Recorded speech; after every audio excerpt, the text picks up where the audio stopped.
Hello friends, welcoming you all in Math Solver Shifali Jain. Now we are going to discuss some problems related to probability, which is a new topic included in CGL exams. So let's start with the first question. Before running to the question, see there are four types of question. These four types we had explained in previous two videos. Please आप वो दो videos देखिए जिससे आपको समझ में आए कितने तरह के questions we can make using probability. Okay, before starting with the first question, first we should study what is mutually exclusive event and exhaustive events. So mutually exclusive events वो होते हैं जिनमें कुछ कॉमन ना हो. ओके जैसे boys and girls. Okay nothing is common between boys and girls.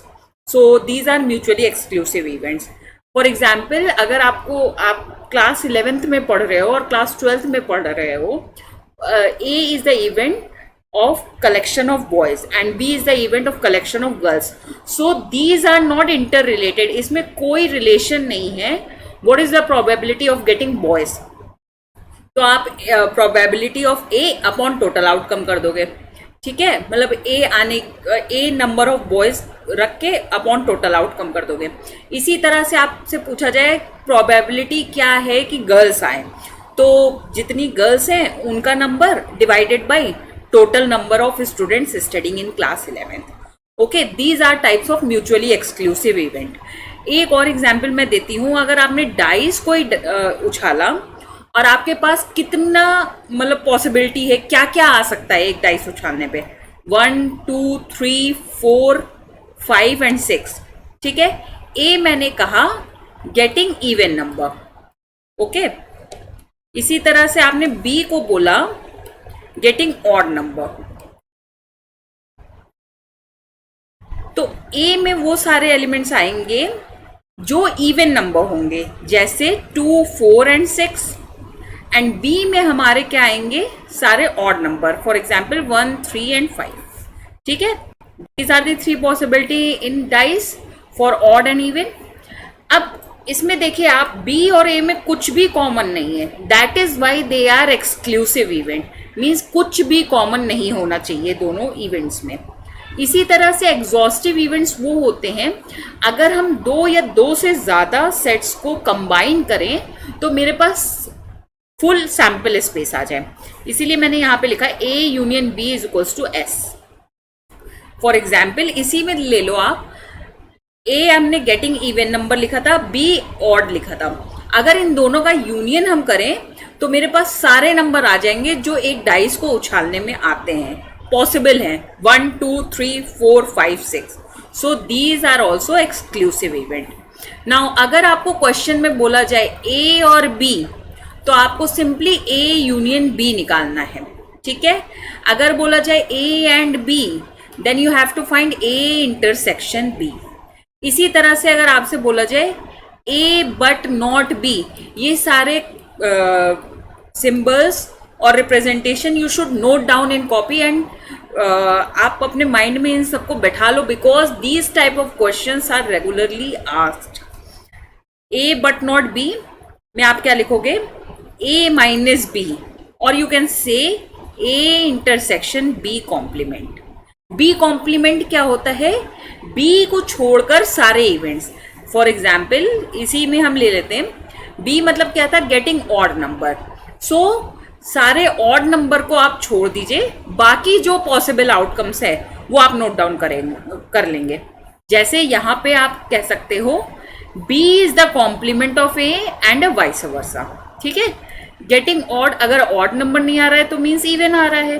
That is why B is equals to A complement और A is equals to B complement. इस तरह से आप लिख सकते हो. ठीक है, and these are the notations. Please note it down. और आपको अगर मेरी वीडियोस समझ में आ रही है, आपको पसंद आ रही है, सो प्लीज़ प्लीज़ मेरी वीडियोस पे लाइक ऑप्शन का बटन प्रेस करिए और मेरे चैनल को सब्सक्राइब करना मत भूलिएगा. So we will discuss first question. A dice is thrown. A dice is thrown means एक डाइस थ्रोन हो रहा है. ठीक है, describe the following events. A क्या है, नंबर लेस देन 7 होना चाहिए. तो ए में तो सारे आ जाएंगे, 1 2 3 4 5 6, बिकॉज डाइस पे हमारे 6 ही नंबर होते हैं, तो ए में पूरा सैंपल स्पेस आ जाएगा। बी में क्या है, अ नंबर ग्रेटर देन 7, तो बी में मेरा कुछ भी नहीं आएगा, means 5, null set. C, a multiple of 3, that means 3 and 6, these are the only options available for C. D, a number less than 4, less than 4 के लिए कौन कौन से नंबर लोगे, 1 2 3। सी, 4 मैंने इसलिए नहीं लिखा क्योंकि इसमें लिखा था number less than 4, less than और इक्वल टू लिखा होता तो मैं 4 भी इंक्लूड करती, ठीक है। ई क्या है, an even number greater than 4, even भी होना चाहिए और 4 से बड़ा भी होना चाहिए। तो मेरे पास 4 से बड़े कौन कौन से नंबर है, 5 और 6, बट 5 इवन नंबर नहीं है, दैट इज वाई ई में खाली मेरा 6 आएगा, ठीक है। एफ में क्या है, a number not less than 3, 3 से कम नहीं होना चाहिए, ठीक है। दैट मीन्स 1 और 2 को हम हटा देंगे। A number not less than 3, 3 से कम नहीं, तो हम इसमें क्या करेंगे, 4 5 6, 3 भी इंक्लूड कर सकते हैं क्योंकि नॉट लेस देन 3 बोला है, तो इक्वल टू तो नहीं बोला है, तो 3 4 5 6 हो जाएगा एफ में। नाउ इसमें अगर आपको ए यूनियन बी निकालना है, तो ए यूनियन बी क्या होगा, ए और बी के सारे एलिमेंट्स, ए में 6 एलिमेंट्स है, बी में एक भी एलिमेंट नहीं है, तो A union B will be sample space, और probability of A union B क्या हो जाएगी हमारी 6, और टोटल पॉसिबल आउटकम भी 6 है, तो ए यूनियन बी की पॉसिबिलिटी हो जाएगी 1। इसलिए हम ए और बी को एग्जॉस्टिव इवेंट भी कह सकते हैं। ओके, प्लीज इस बात को ध्यान दीजिएगा। नाउ ए इंटरसेक्शन बी क्या होगा, ए और बी में जो जो कॉमन है, ए में तो सारे 6 नंबर्स हैं, बट बी में एक भी नंबर नहीं है, इसलिए इसका इंटरसेक्शन क्या हो जाएगा, final set. So P of A intersection B क्या होगा, 0/6। एक भी नंबर नहीं आ रहे इसलिए 0 उसकी probability. Total number of outcomes, possible outcomes A intersection B में हो जाएगा 0, और divided by total number of outcomes, so इसकी प्रोबेबिलिटी 0 हो जाएगी। इसी तरह से अगर B यूनियन C बोला जाए तो क्या होगा, B के साथ C का यूनियन, वो भी मेरा 3 और 6 हो जाएगा। B यूनियन 6 में कौन कौन से एलिमेंट आएंगे, 3, 6, सो इसकी प्रोबेबिलिटी क्या हो जाएगी, 2 पॉसिबल आउटकम्स हैं, टोटल नंबर ऑफ आउटकम्स कितने, 6, सो इसकी प्रोबेबिलिटी हो गई 1/3। Now next one is E intersection F। E और F में जो जो कॉमन है, that means 6 only, so probability इसकी क्या होगी, 1 total number of possible outcomes divided by total outcomes, that means probability is 1/6। now D intersection E, D के साथ E का इंटरसेक्शन,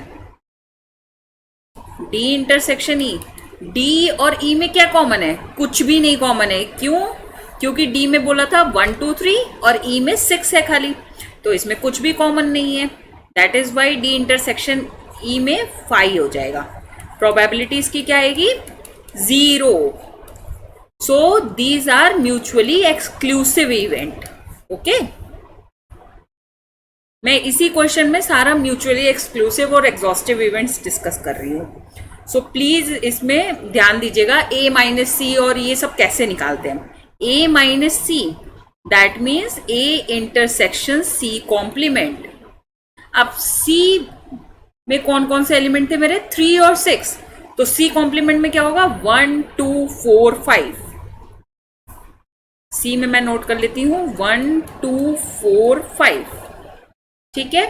तो A के साथ C कॉम्प्लीमेंट का इंटरसेक्शन, दैट मीन्स 1 2 4 5, 6 नहीं काउंट होगा, 3 भी नहीं होगा, इसकी प्रोबेबिलिटी क्या हो जाएगी मेरी, 4/6, क्योंकि पॉसिबल आउटकम 4 है और टोटल आउटकम्स कितने थे, 6 थे। इस तरह से D माइनस E क्या होगा, D minus E will be D intersection E complement. Okay, D में मेरा क्या था 1 2 3 और E में मेरा 6 था, तो E कॉम्प्लीमेंट क्या हो जाएगा 1 2 3 4 5, 1 2 3 4 5। अब इसका E कॉम्प्लीमेंट का इंटरसेक्शन D के साथ निकालोगे तो आपका D ही आएगा, मीन्स 1 2 3 आएगा। So probability of D minus E क्या हो जाएगी हमारी 3/6, दैट मीन्स 1/2। इस तरह से दो क्वेश्चन प्लीज ट्राई करिएगा, E intersection F complement as well as F complement. Okay, and please इनका आंसर कमेंट सेक्शन में मेंशन करिए। Thank you so much for watching my video. Now next video में हम और क्वेश्चंस लगाएंगे और जो भी क्वेश्चंस आपके प्रीवियस ईयर 2022 में आए हुए हैं वो भी हम डिस्कस करेंगे।